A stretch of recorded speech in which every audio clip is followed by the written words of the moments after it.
organizations have to be put on the run. If they have to spend all their time trying to survive, they have less time for terrorism. And, Mr. Secretary, we heard, and I'm not sure you were able to, but a few moments ago, Chris Dodd, Senator Dodd of Connecticut, compared this to the attack on Pearl Harbor. Can you give me any historical context for what has taken place today, or are we a bit too close to it all to understand it yet? Well, the attack on Pearl Harbor was, I guess, the first attack, certainly the first attack from across the seas on the territory of the United States, but it was not yet the mainland. And I agree with Senator Dodd. This is comparable to an attack on Pearl Harbor, and it must have the same response, and the people who did it must have the same end as the people who attacked Pearl Harbor. But it isn't just the people who did it, it's the people who make it possible. These are the governments that harbor those who carry out these attacks. That harbor or encourage them with their propaganda.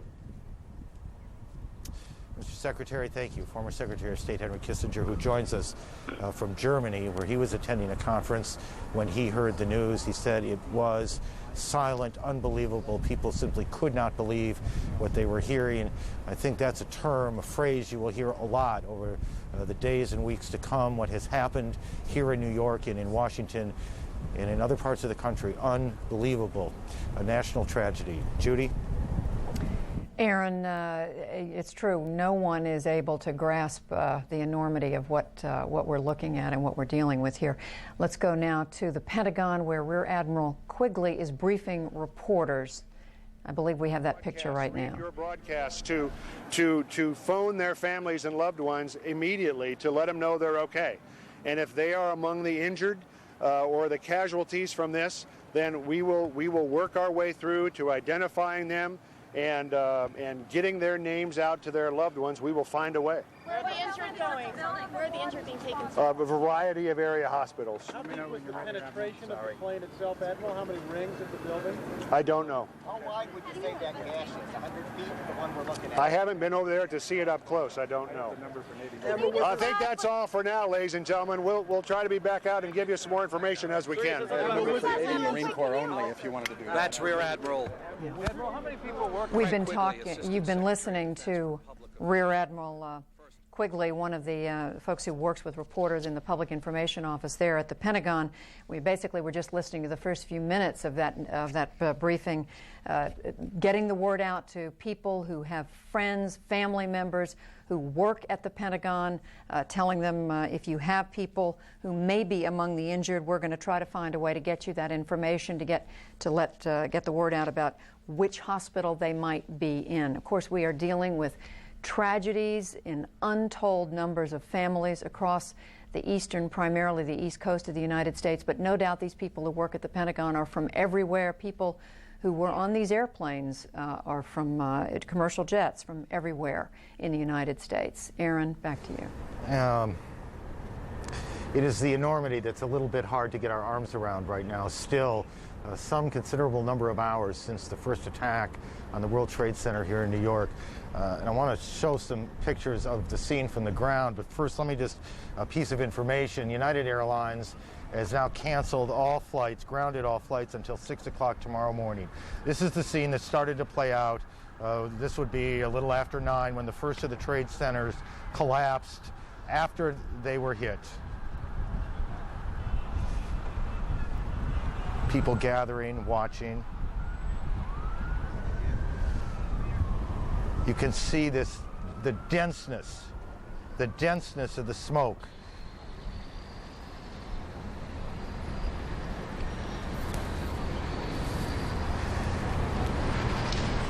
People leaving in a very orderly, calm way have been the reports all morning and afternoon long.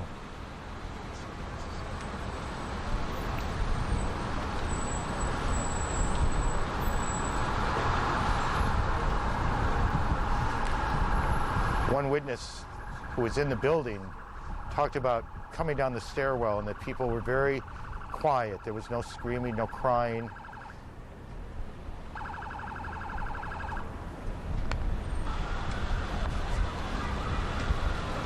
People shielding themselves against the smoke.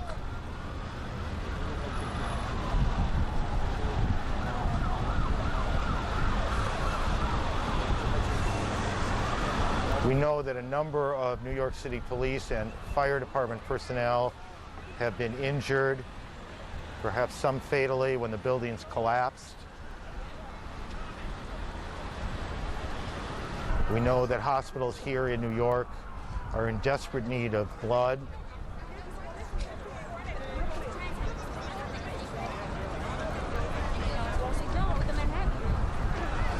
We know that the National Guard will be coming into the city to help in support of the 40,000 members of the New York City Police Department. We know that subway service in Manhattan has been shut down. People evacuating streams of people through the streets.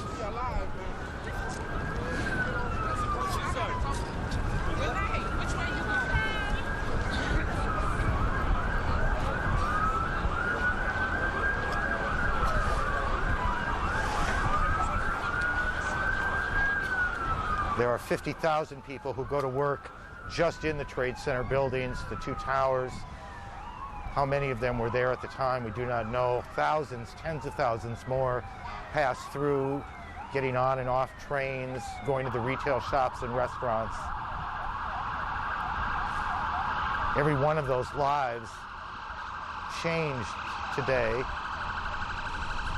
as perhaps in some way all of our lives have been changed today.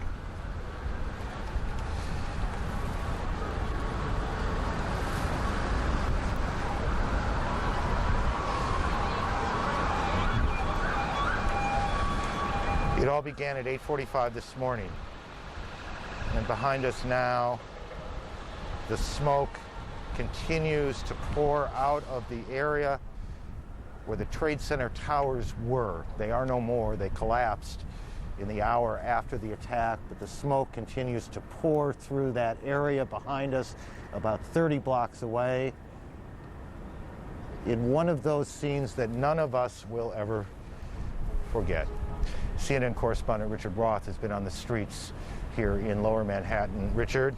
Yes, Aaron, not chaos here. It's almost eerily silent of the march of thousands of New Yorkers evacuating southern Manhattan, looking to go to New Jersey to get off this island. Dazed, stunned, people concerned about loved ones, cell phones not working.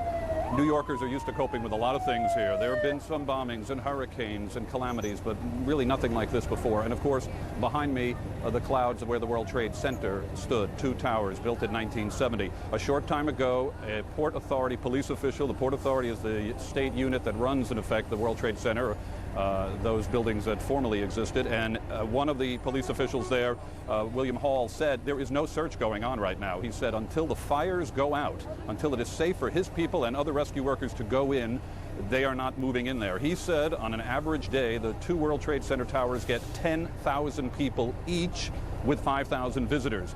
A New York City police official told us a short time ago that another triage center is going to be set up here on the west side of Manhattan, 33rd Street area, in the Jacob Javits Convention Center. This to handle additional overflow from New York City hospitals, which New York City Mayor Rudolph Giuliani says have been doing their best in coping with it, but there have been calls for blood. People here walking by me, someone will point to someone and say, this person was in the World Trade Center, just got out. You can hear behind me, there is the roar of military aircraft, the only aircraft you see in the sky. And usually, as New Yorkers will tell you, you can look up at any time and see a plane.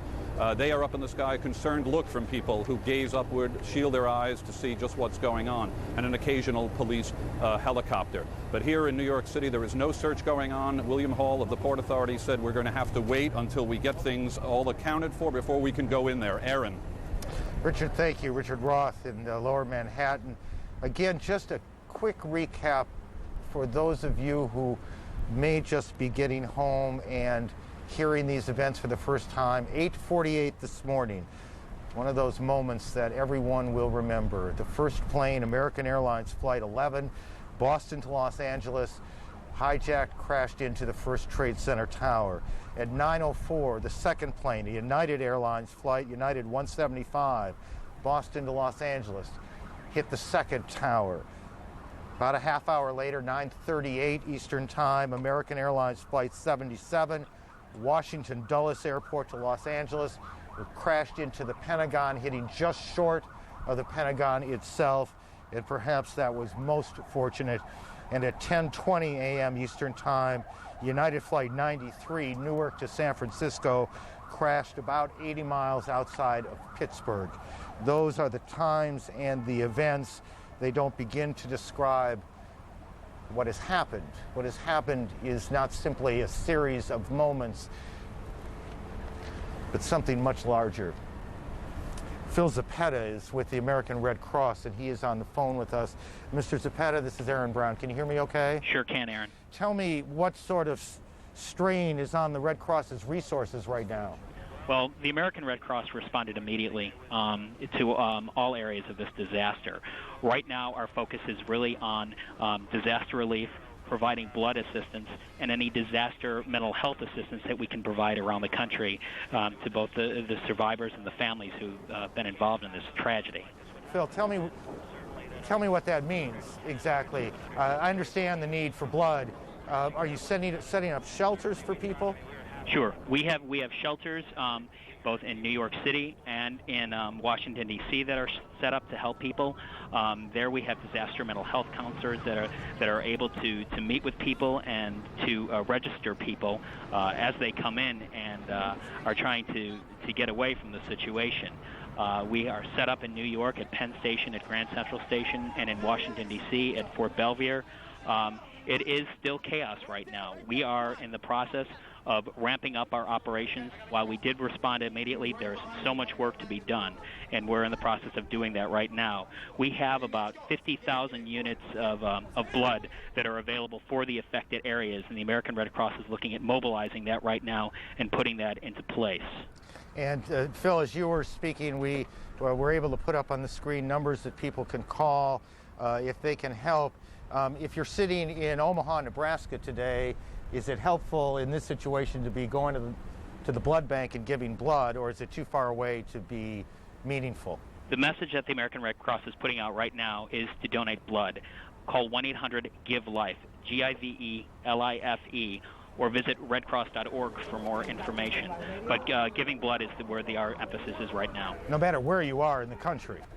Yes, well, no matter where you are in the country, or you can, contact your local hospital if you're not in a Red Cross area. But 1-800-GIVE-LIFE is the best number to call. Okay, so even if you are far away from the events of today, you can still be helpful, as there is certainly in New York and Washington, from what Judy said, a serious shortage of blood.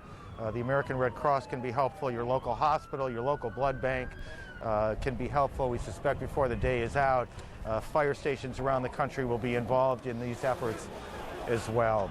Phil, thank you. Is there anything else, by the way, before I let you go, that you want to say that would be helpful to our viewers or helpful to the Red Cross?